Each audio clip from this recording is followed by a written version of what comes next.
नमस्कार, स्वागत है आप सभी का द दिल्ली डायलॉग्स पर। मैं हूं आपका मित्र चंद्रशेखर एडवोकेट। आज एक छोटा सा अपडेट है। हालांकि मैंने 4-5 दिन 6 दिन 7 दिन इसका इंतज़ार किया, देखा कि न्यूज़ चैनल में क्या आता है क्या नहीं आता है, पर न्यूज़ चैनल बिल्कुल शांत रहे।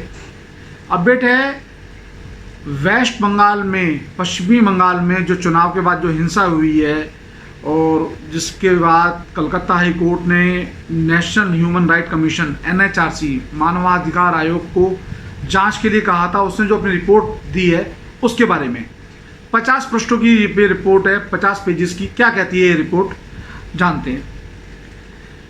NHRC ने कहा कि बंगाल में, वेस्ट बंगाल में जो लॉ ऑफ रूलर है, मतलब वहाँ पे जो CM है, जो रूल कर रहा है, उसका राज है, रूल ऑफ लॉ नहीं है, कानून का राज नहीं है, वहाँ CM का राज है। और साथ में सभी मामलों की CBI जांच की सिफारिश की। अब क्या हुआ ऐसा, आप सभी जानते हैं कि पश्चिमी बंगाल में चुनाव के बाद बहुत हिंसा हुई और हिंसा की बहुत खबरें आई। गैंग रेप्स हुए, मारपीट के निकाल दिए गया। लोग जो वहाँ से भागे अपने घर छोड़ के, वो अब तक वापस नहीं आए हैं। तो कायदे से तो संविधान के हिसाब से राज्य चलता है। जो भी राज्य के प्रशासक होते हैं, जो CM होता है, उसको संविधान के हिसाब से चलना होता है। परंतु क्या ऐसा हुआ? बिल्कुल नहीं हुआ। और हिंसा इस कदर हुई कि हिंसा के अंदर जो NHRC ने नोट किया, उसके अंदर leaders, police officers, government officers और जो गूंस थे, मतलब गुंडे, TMC के गुंडे, उन सब का शासन चल रहा था, तानाशाही चल रही थी। निरंकुशता से वो लोगों को मारपीट कर रहे थे और डरा धमका रहे थे और अत्याचार कर रहे थे। बुरी तरीके से वहाँ पे हिंसा हुई। पश्चिम बंगाल के लिए NHRC ने ये भी टिप्पणी की कि कोई इम्पैथी नहीं है सरकार के मन में, जो विक्टिम है, जो शिकार हुए उस हिंसा के, कोई उसके प्रति कोई उनकी सद्भावना, संवेदनाएं नहीं है। और लोग डर रहे हैं पुलिस से अपनी बात कहने में भी, क्योंकि पुलिस ने वहाँ पे गुंड्स का, मतलब गुंडों का, TMC के गुंडों का साथ दिया, उनके साथ मिलके वहाँ हिंसा को अंजाम दिया। मतलब पुलिस जो है मूक दर्शक की भूमिका में रही, तो ये भी अपने आप में गुंडों का साथ देने के बराबर है। ये मैं जो वहाँ की जो मुख्यमंत्री हैं ममता बनर्जी, उन्होंने तो ये तक कह दिया कि भाई वहाँ तो कुछ हिंसा हुई ही नहीं है, सब झूठ है, कोई हिंसा नहीं है।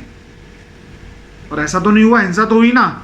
अब NHRC, national human right commission ने जो अपनी रिपोर्ट दी, उस बात से भी उनको बहुत गुस्सा है कि ये रिपोर्ट क्यों लीक हो गया। उनका तो मतलब ये था कि कोर्ट के अंदर ही झाड़ पड़ जाती, सरकार को बाहर आता ही नहीं। अभी भी कहाँ बाहर आया, आप देखिए ना।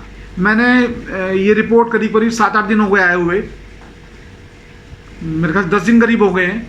10 दिन से प्रिंट मीडिया में 2-4 बार आया, जो अखबार में आते हैं, बाकी किसी न्यूज़ चैनल में दिखाया तो कोई न्यूज़ चैनल बोल के राजी नहीं है इस बारे में।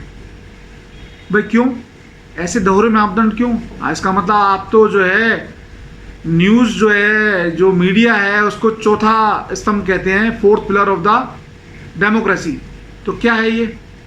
इतने दोहरे मापदंड क्यों भाई, किस लिए? 1934 कंप्लेंट्स हुई हिंसा की, 1168 करीब जो है, जो आंकड़े बताते हैं, जो रिपोर्ट्स है उसकी NHRC की, उसमें 1168 FIR दर्ज हुई।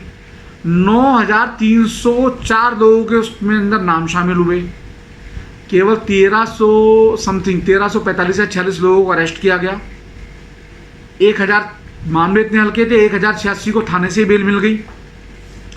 जब सब कुछ इतना करना था तो ये अरेस्ट का भी नाटक क्यों करना था भाई? किस लिए करना है अरेस्ट का नाटक? छोड़ दो, कह दो तानाशाही है। जो मैं कह रहा हूँ, जो मैं कह रही हूँ वो सही है, CM जो कह रहा है वो राइट है। बाकी संविधान को उठा के फेंक दो समुद्र में। संविधान का रोना तो केवल तब रोते हैं जब एक धर्म विशेष के खिलाफ कोई कार्रवाई की जाती है और वो संवैधानिक कार्रवाई होती है, पार्लियामेंट में कानून पास होने के बाद जो कार्रवाई होती है तब संविधान का रोना लेते हैं, ये भी गलत है। उसके खिलाफ सुप्रीम कोर्ट में जाते हैं। कूच बिहार में कहते हैं कि 2264 लोगों के नाम थे और 112 लोग अरेस्ट हुए, मतलब करीब करीब 5%।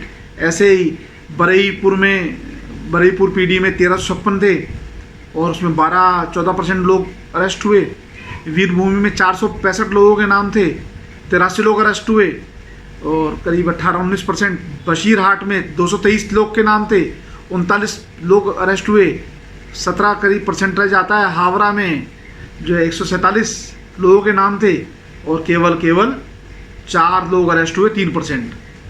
और ममता बनर्जी को तर्क देती हैं कि ये तो रिपोर्ट लीक कर दिया, मतलब आप ये चाहते हो कि जो हिंसा हुई है उसकी रिपोर्ट सार्वजनिक हुई ना, सरकार के ऊपर कोई बात आए ना, क्योंकि सरकार ही गुंडागर्दी करवा रही थी। सरकार ही अगर ऐसा कर रही थी, सरकार ही वहाँ के लोगों को मरवा रही थी जिन्होंने उसके वोट नहीं दिया है या उसको वोट दिया भी हो परंतु उनकी सिंपैथी दूसरी पार्टी के साथ भी रही हो, तो क्या यही कानून का राज है? कानून का राज तो है ही नहीं।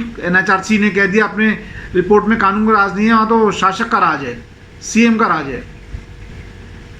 परंतु सबसे इनसे बड़े दोषी कौन हैं लोग? इनसे बड़े दोषी वो लोग हैं, वो नेता हैं, वो मीडिया है जो चुप्पी साधे बैठे हैं। अरविंद केजरीवाल ने कोई ट्वीट नहीं किया इस बारे में बंगाल हिंसा के लिए। उनके जो डिप्टी हैं मनीष सिसोदिया, वो आए दिन ट्वीट करते रहते हैं उत्तर प्रदेश के बारे में, पर कोई ट्वीट नहीं किया पश्चिम बंगाल की हिंसा के लिए। राहुल गांधी जी ने कोई ट्वीट नहीं किया, अखिलेश यादव ने कोई ट्वीट नहीं किया, राष्ट्रीय जनता दल के तेजस्वी यादव ने कोई ट्वीट नहीं किया, शरद पवार ने कोई ट्वीट नहीं किया, क्योंकि उनको तो ये है कि हो सकता है कि महागठबंधन बने और बीजेपी के खिलाफ तो ममता बनर्जी की आवश्यकता होगी, तो इसलिए बोलने से अपनी बात खराब करना ठीक नहीं समझा उन्होंने। अब मीडिया की बात करते हैं। रवीश कुमार जी हैं, बरखा दत्त हैं, शेखर गुप्ता हैं, राजदीप सरदेसाई हैं और बड़े बड़े और चेहरे हैं। उनका कोई न्यूज़ नहीं आया। प्राइम टाइम चलाते हैं रवीश जी, उन्होंने कभी भी बंगाल हिंसा का जिक्र नहीं किया। हाँ, एक छोटा सा अपडेट और दूंगा, एक वीडियो बनाऊंगा मैं, किस बात पे अपडेट देते हैं। अगर इस सिनेरियो को हम बदल देते हैं, अगर ये पश्चिम बंगाल ना हो, कोई दूसरा राज्य हो या दूसरे राज्य का CM ममता बनर्जी ना हो और दूसरा CM बीजेपी का हो, तब यही मीडिया और यही नेता जीना हराम कर देते, पूरे देश का दंगे मचा देते, धरने प्रदर्शन हो जाते, ट्वीट मीडिया कॉन्फ्रेंस कर करके चिल्ला के बताते थे यहाँ पे हो रहा है, यहाँ पे अन्याय हो रहा है, परंतु अब सब शांत हैं। तो कौन है? केवल ममता बनर्जी सबके लिए दोषी हैं, गुनहगार हैं? नहीं, ये नेता और साथ में केंद्र सरकार जो कुछ एक्शन नहीं ले रही और साथ में जो चौथा स्तंभ है मीडिया का, वो, ये सब इसमें बराबर के दोषी हैं। चुप्पी साधना भी, गलत काम को देखते हुए भी कुछ ना करना भी, अपराध को देखते हुए अपराध न रखना भी, ये भी अपने आप में अपराध है। मीडिया कहती है, मीडिया ने बहुत शोर मचाया कि कोरोना में केरल का, महाराष्ट्र का मॉडल सबसे उत्तम रहा, सबसे बढ़िया रहा। एक अपडेट देख लीजिए, आप तो खुद देख सकते हैं, अखबार में भी आता है और जो कोरोना का ऐप है उसमें भी अपडेट आपको मिल जाएगा। 2 जून को केरला के अंदर थे 19,000 मामले, उत्तर प्रदेश में थे 1243 या 1256 ऐसे मामले। 9 जून को वहाँ 17,000 थे, उत्तर प्रदेश में 689 थे। और 30 जून के अंदर यहाँ 356 थे उत्तर प्रदेश में, वहाँ 16,000 समथिंग थे केरला के अंदर। अभी 14 जुलाई, अभी 2-4-10 दिन पहले, 2-4-10 दिन के, आज 17 ही तो हुई है, हाँ 3-4 दिन पहले वहाँ 15,600 से ऊपर मामले हैं और यूपी में 77 मामले आए हैं केवल। परंतु केरला का और महाराष्ट्र का मॉडल बहुत अच्छा है। महाराष्ट्र में CM बेस्ट है, वहाँ के जो उद्धव ठाकरे जी हैं, और वहाँ केरला के तो लेफ्टिस्ट सरकार है। भाई मानसिकता, दोहरी मानसिकता मत रखो, मेरा कहने का मतलब यही है। इस वीडियो के माध्यम से मैं केवल आपको ये बताना चाह रहा हूँ कि हमारे देश के अंदर चल क्या रहा है। अगर यही मुस्लिमों के ऊपर अत्याचार हो रहा होता तो वो भी गलत है, किसी के ऊपर अत्याचार नहीं होना चाहिए। तो यही मीडिया वहाँ पूरे, और यही नेता विधवा विलाप कर देते, पूरे देश के अंदर दंगे मचा देते। अब वहाँ हिंदुओं को मारा जा रहा है तो ये सब चुप है। ऐसा दोहरे मापदंड क्यों? ये तो गुनाहगार हैं, उनसे भी बड़े जो गुनाह कर रहे हैं। तो मेरा वीडियो का बनाने का केवल एक ही तात्पर्य था, एक ही प्रयोजन था कि आपको सच्चाई से अवगत कराऊं, क्योंकि मीडिया में कहीं कोई बहुत विशेष खबर नहीं आ रही इस बारे में। और ये जो NHRC की रिपोर्ट है वो नेट पे भी है, आप देख लीजिए, मैंने वहीं से इसके बारे में पढ़ा है। PDF भी मिल जाएगी आपको, इसकी 50 पेजों की रिपोर्ट है। तो मैं समझता हूँ कि मेरे द्वारा दी गई जानकारी से आपको सच्चाई पता चली होगी, आपको जो डाउट्स होंगे आपको क्लियर हुए होंगे। और अगर आपको संतुष्ट है मेरे वीडियो से तो आप इसको लाइक कीजिएगा, शेयर कीजिएगा, कमेंट्स कीजिएगा और चैनल सब्सक्राइब कीजिएगा। नमस्कार। एक अपडेट और दूंगा मैं मीडिया के बारे में ही, मीडिया क्यों चुप है और किस तरीके से दोहरे मापदंड अपनाती है। तब तक के लिए नमस्कार।